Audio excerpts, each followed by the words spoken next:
Welcome back everyone, it's NimbleThor here, and I found a super awesome game that I can't wait to share with you guys today in my mobile gaming quest, where I cover a new mobile game every single day here on YouTube. And this game is called Dungeon Cards, and it's a roguelike card-based dungeon crawler. Yes, what a great mix of genres, and it's set in this fantasy pixel goodness art style, and I'm really liking that. So the way it plays is that we have this 3x3 grids, and our hero right now is in the bottom left corner, and then we simply have to tap other cards to smack them, either attacking the enemy or picking up whatever item is on that other card. For example, we want to pick up a weapon right now because we have no weapon, which means if we attack an enemy, we're gonna lose HP, and we only have 9 HP. You can see that in the top right corner of our card. So what we want to do is we want to move up here to take the ice wand, and now with this ice wand that can deal 18 damage, which you can see in the bottom left corner, we can actually attack this monster down there, dealing lots of damage. And let's go pick up some coins before the goblin takes all of them. So we want to pick up a new weapon now, attacking the goblin, moving down to take the gold, moving up to this blue potion to recover some, and now we need a way to find a new weapon, which we can't really. So right now we are somewhat stuck. So what we're gonna do now is we're gonna attack the bat with a healing potion. It's gonna deal 3 damage to us, but it's really our best option here. We got a healing potion, so at least we got one HP back from that. So now we can take up this ice wand. We can destroy these rotating spikes. We can even go up and take this red potion, open this bat chest to see what's in there. There's a purple potion, and open this one here, and there was a red healing potion, so we can attack the guy down here, and we simply move on like this throughout this entire level. Many of these levels will take you between 3 to 10, maybe 12, 15 minutes. But that's about it. So it's a somewhat casual game, but I'm really loving it. And to be honest with you guys, Nimblewife even played this game, and she really enjoyed it yesterday evening. Oh, and we died already. We have a new high score of 25 in this level here. So now we can go back, and we can go into one of the earlier levels if we want to, one of the earlier dungeons, which is definitely easier. But I also want to show you guys that we can actually go in and we can unlock new types of heroes, because initially you start out with this knight here. He has 10 in HP, but really no special abilities whatsoever. We were using the mage just before, and the mage absorbs fire damage, which can be really useful, and it finds only wands and does not damage good cards with magic. And it goes on like this. We have a Viking over here. The Viking's armor protects him from explosions. Really useful, by the way, because the bombs and the dynamite can be really difficult to get away from. And the hero finds only swords and maces, and when surrounded by 3 or 4 enemies, the Viking strikes all of them at once.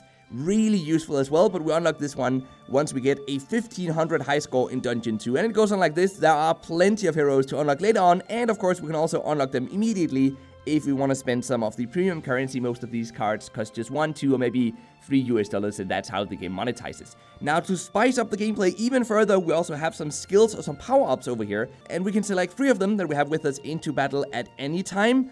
So right now I have this one over here that heals the character automatically every time we've earned 10 points, and picking up gold then gives us 1 point, and picking up rubies recharges 3 points.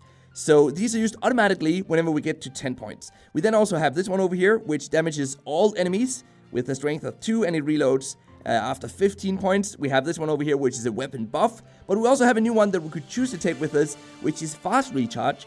So it means that we would have to give up one of these 3 over here, but we would then get a faster recharge time on all of our powers, so we may want to use that later on. We're going to also get some that can heal us automatically. We can get some here that gives us a sword. Really useful, by the way, because you are going to run out of weapons rather quickly in this game. But we haven't unlocked those yet. As you guys can see, some of these can be unlocked once we get to a high score, for example 3000 in Dungeon 3, and then we can upgrade them if we want to. So for example, this one here is quite expensive, but this one is really cheap to upgrade, so we might just want to go in here and upgrade that one.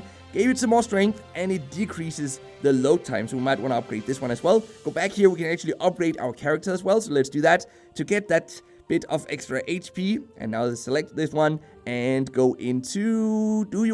Actually, I want to go into Dungeon 2 and see if we can get 1500 points, which I think unlocked something, maybe a new character. But yeah, as you guys can see, there are plenty of dungeons in this game. Many of them are going to be unlocked later on, but we can also unlock them immediately if we want to through in-app purchases.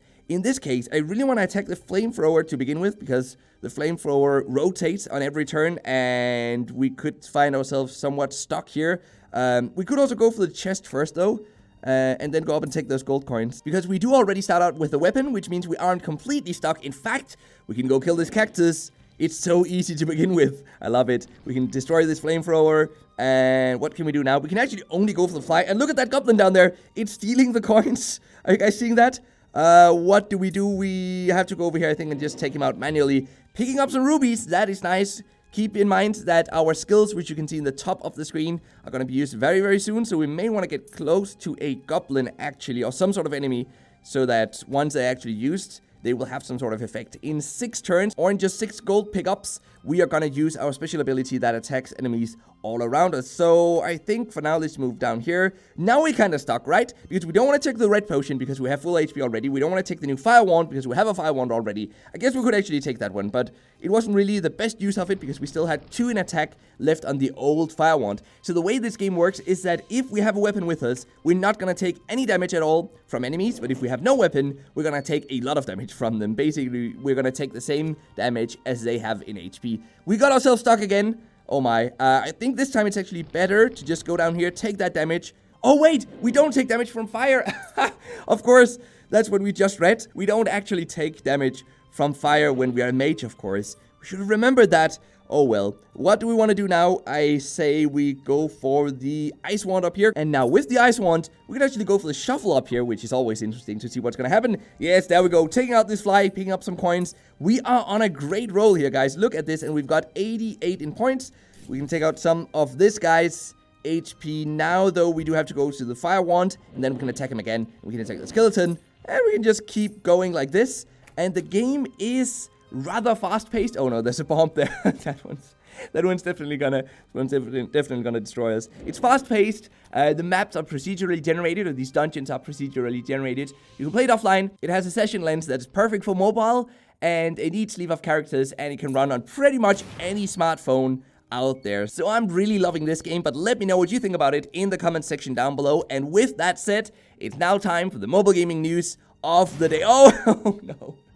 No, we were attacked again. Anyway, guys, it's time for the mobile gaming news of the day, which is another news from Rovio in Finland, who have succeeded in growing the revenue of Angry Birds 2 by a whopping 47% throughout 2018. And I know that I've been making fun of Rovio and Angry Birds in recent videos, but that is honestly really impressive for a game that is over 3 years old at this point. The game was also responsible for 53% of all of Rovio company revenue in 2018 at $116 million. So no, Angry Birds is not dead, Rovio is not dead, they're still doing great. Glad to see that. It is, after all, one of the grandfathers of mobile gaming. Let me know if you still play Angry Birds, and until next time, just keep gaming, stay awesome, and I'll see you guys around.